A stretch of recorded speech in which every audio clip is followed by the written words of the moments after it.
Alright, it's time for a vehicle video. I'm going to do three. I have three of the OBS's. This is my 99 Suburban. It blew a head gasket. It didn't overheat. I think the guy that had it didn't really keep good coolant in it. And this is the nice Velcro replacement. So I've got all my gaskets, most everything. I got to get a cam and lifters. Those are kind of getting hard to find. Alright, let me go over. My number 5 cylinder kept losing oil. The compression checked out and all that.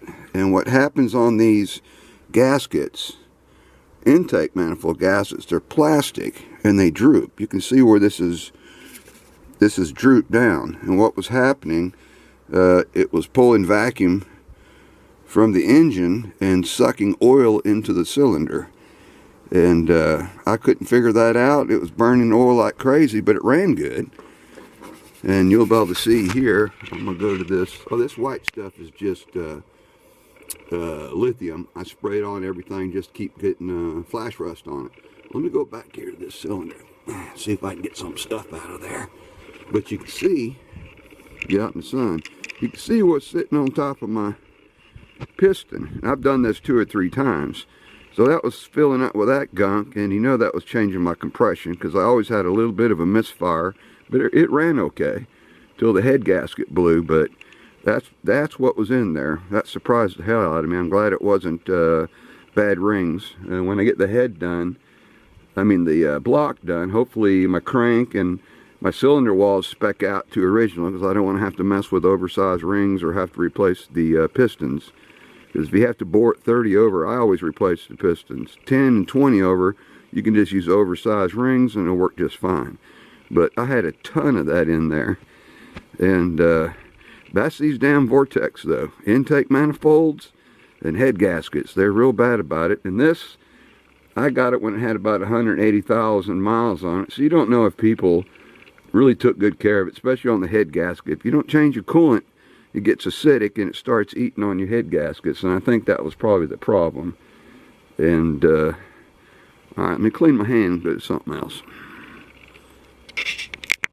Now I have a love-hate relationship with these heads and intake manifold gaskets. You guys are going to start buying these OBS's, especially the late 90s where I had the Vortex in it.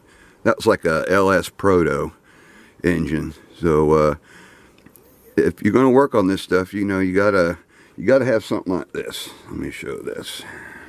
Get this out of the way. I bought me a set of GM service manuals for this one. And this one's got 3 volumes and a 4th one for diesel, which I don't use. But this covers all SUVs, trucks, diesel engines, gasoline. It tells you all the different rear ends. And most importantly on this, it tells you the torque specs. Because when you put an engine together and you're doing the bottom end, you got to torque it per the specs. Now the intake manifolds, let me come around. This is something else I hate about Vortex engines. This intake manifold you only have 2 bolts here, 2 bolts here, and 2 way in the back. Way in the back right here. And then that gasket is not torqued down by anything all the way to there. That's why those things sag. I hate that. But I got those different intake manifold gaskets. Let me show you that. Of course, I got my heads done. They were all good. The springs specced out. The valves were good. He put new valve guide seals in it. Those all turned out real good. No cracks, nothing. But let me show you the intake manifold gasket that you all need to put on these things. And it's a Velcro upgraded. So if you're going to replace an intake manifold gasket, you need to get this one with the metal. It's based on a metal backing, so they won't droop. And these seals looks like they're injection molded, and the seals are real nice. They're nice and thick. So if don't ever use these plastic ones. These things are crap. Don't use those. And if you have an old one, you start having issues like that. Now, number 5 cylinder It's kind of weird. It was drawing vacuum, and if I was just idling down the road, I'd press my brakes. And the pedal wanted to go down a little bit.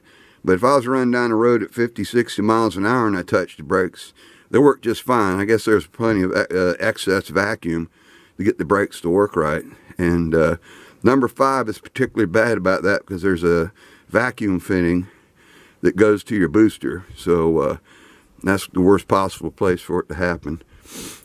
Let's see. I think, well, when I pull an engine out, of course, all that blue tape you see where I mark where everything goes, because, you know, I can come back to this.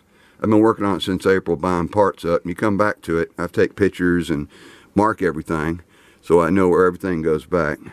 And, of course, I keep it covered up. I uncovered it to show this. So, I think that's it on this Suburban part. Let me go jump to my next truck, and that'll be a separate video. Let me add a little quick one on my Suburban.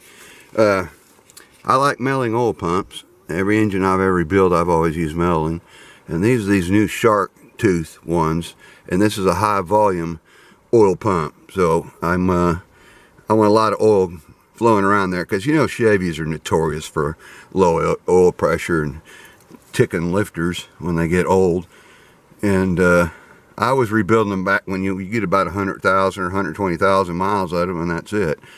So, and these ain't cheap. I found the stock one for about 38, and this one was about 150. But I want really good oil flowing through there. That takes care of your bearings a lot better.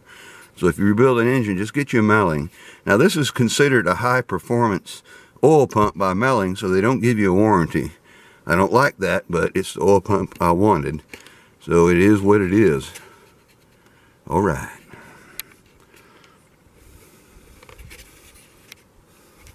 Alright, one more about the Suburban. I keep remembering stuff.